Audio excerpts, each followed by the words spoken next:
Hey everyone, we just spent a couple nights staying in this really unique Mongolian yurt in the middle of winter. In this video we're going to give you a full tour and we're going to share a bit of our experience staying in it.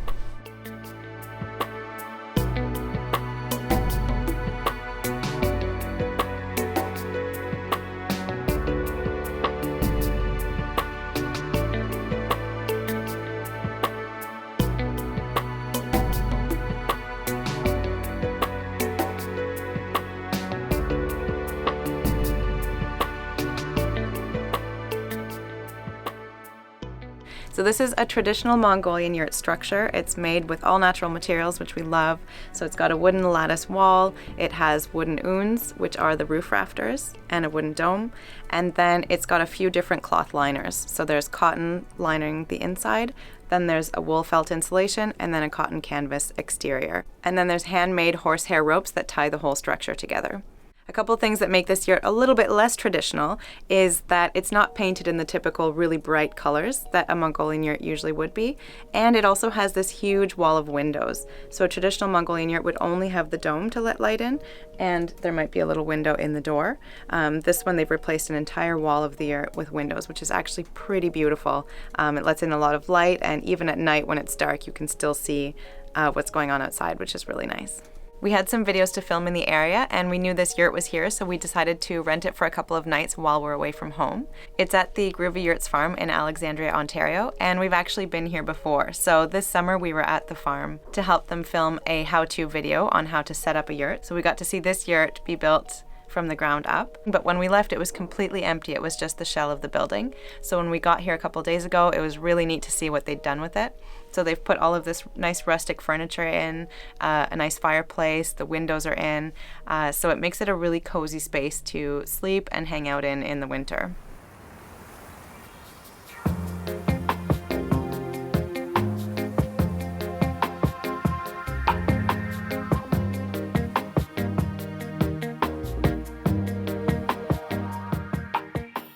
So when you first come in, there's the little door here. It can't go any higher, obviously, because the wall is only this high, so you have to make sure to duck your head when you come in. This door has a really neat little privacy window, so if you want a bit of privacy, you can just put up the flap. They've set up a little bathroom area here. So there's a simple sink that just drains into a bucket that you can empty outside. And you just refill this little jug of water for washing your hands and brushing your teeth. So we really like how they've kept it really simple. They didn't have to add any plumbing. That way you can also avoid having any freezing pipe issues. In the summer they usually have outhouses with dry toilets outside, but because it's so cold in the winter and they knew sometimes people have to go in the middle of the night, they've put a dry toilet indoors. We haven't used it, but they made it really discreet. So you just lift this lid and then there's a toilet here with some wood chips inside. And then you can just add wood chips every time you go. There's also a privacy curtain here, so you can just unhook the rope and pull the curtain across and get a little bit of privacy if you're using the washroom. So when we're in spaces like this, Matt and I often have these long discussions about how we would change things if we were going to live in it permanently. So for us, this bathroom setup is really neat. We like that you don't have to go outside to go to the washroom. What we would maybe do, and what's neat about yurts is that you can actually connect them. So you could have a really small yurt that would be connected, but that would be kind of a separate room. So you could put your toilet out there, but still have it indoors. So that's probably what we would do if we were going to live in a yurt full time. Or we would probably eventually put an actual wall here to give us a little bit more privacy. Here there's a simple couch and a coffee table. If we were going to live here, we would probably get a pull-out sofa so that we could have guests over. But this is really comfortable too. And then just beside the couch there is a pile of firewood to keep your fire going so you're cozy. Here there's a little table and chairs for having your breakfast. This yurt will eventually be a bed and breakfast, so that's why they've set it up like this. If we were going to live here, we'd probably have a nice work table, and this is maybe where we would do our work and have meals and stuff like that. So just a little bit of a bigger sitting area. Then there's a nice huge bed. We would probably put storage underneath for all of our clothes, and then maybe set up a small kitchen over there with food storage and a little stove and maybe a little sink as well. And definitely the most important element in this yurt, in the winter especially, is the fireplace. So it's right in the center of the yurt, which is perfect because you get an even heat all the way around.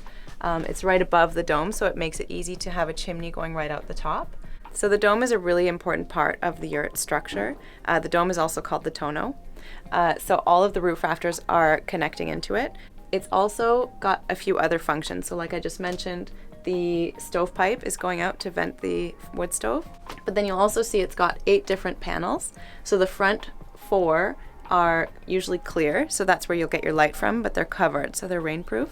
And then the back 4 are usually open to the air, so that makes it easy to vent and get fresh air in your yurt. In this case, because we're in Canada and we get lots of bugs, they've actually designed a mosquito screen that fits on the back 4 panels, so you can still get fresh air without letting in a lot of bugs. Another important element of the tonneau, or the dome, is that it's got the ring in the center with this rope, and this is actually how you attach a yurt to the ground to make sure that it doesn't move or shift if there's really, really high winds. So usually what they'll do is they'll anchor it to the heaviest part of the yurt, which is usually the fireplace. So you control all of the airflow and the light by using an insulated top flap that's on top of the yurt. So in the winter that helps keep the heat in, and in the summer it helps keep the sun from overheating the space. A couple of things they did to make this yurt comfortable to live in the winter. The first is they have an insulated floor. So before putting up the yurt, what they did is they put down a layer of gravel, then they put a wood beam frame that's supported by cement blocks, and then they created this round platform on top. And the platform is built with a layer of plywood, a layer of insulation, and another layer of plywood insulated. So they created this modular system where they can all just kind of fit together. Then they put the yurt on top. Once there was snow on the ground, they piled all the snow up against the foundation of the yurt, and so that prevents any air from going underneath. So it's actually a pretty warm and well insulated floor. And then another thing they do here that's not traditional in Mongolia is they add a layer of house wrap. So that means that the house wrap can breathe moisture out, but it protects the structure from having any moisture coming in. In Mongolia, it's a little bit more of a dry climate, whereas here in Canada and North America, it's a little bit more humid. We get more rain and snow. So the house wrap is a modification that helps make yurts more resistant to moisture in our climate. And then the last layer on the outside is a canvas layer that's also resistant to moisture, but not completely waterproof.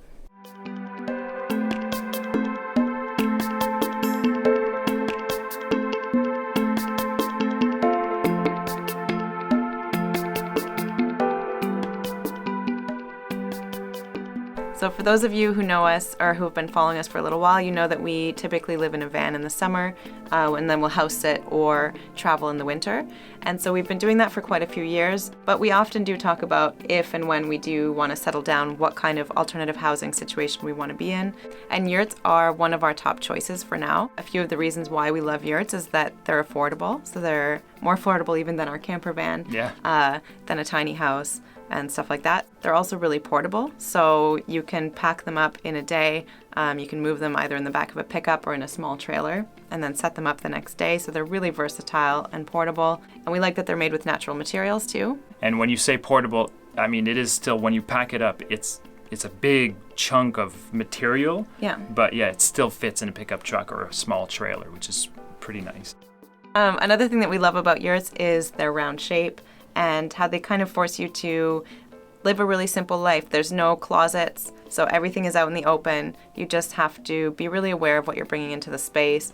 You're going to see everything. So just kind of forces you to be conscious of your consumption and what you own and how you live. There are some challenges to the yurts for sure. Since it is more of like a temporary tent kind of structure, obviously you don't have the kind of insulation and it's not sealed like a tiny house or a regular house would be. So you got more air coming in. It doesn't hold in heat for as long.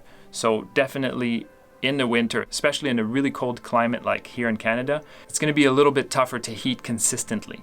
But this is definitely the kind of structure where you want to be around. You want to be in it almost every day to take care of it. And if you are leaving for extended periods of time, we've heard that it's best to take it down. And also, this yurt is definitely losing heat a little bit faster because of all the windows, and there's only one layer of felt insulations. So this yurt could definitely be a little bit more efficient at keeping heat if it was altered. So the most important modifications we would do if we were to live in here for long periods, especially over the winter, are we would maybe add a small propane furnace that's thermostatically controlled that would start and stop, especially in the middle of the night when the fire goes out or something like that. Also, we would probably add a second layer of felt insulation. We would definitely add a solar system, at least for some lights and maybe a fan, and maybe it's just to plug in a small 12-volt fridge. We absolutely love the big wall of windows. Definitely a lot of heat is being lost with that wall of windows, but it's pretty incredible to have that in here. So maybe what we would do is add a roll down layer of felt insulation that you can roll down on really cold days, or at least overnight, so that overnight you're keeping more of that heat inside. The last thing we would change is, this fireplace is great, the one that's in here is okay, but we would put a more efficient fireplace that has some bricks on the inside and holds in heat and radiates heat for a little bit longer once the fire is out.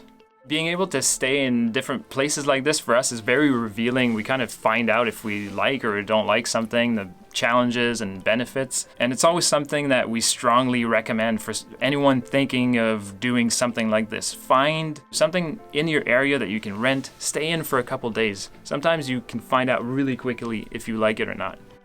Thanks for watching. Hope you enjoyed the video. Give it a thumbs up if you liked it, and subscribe to see more. We post a new video every single week.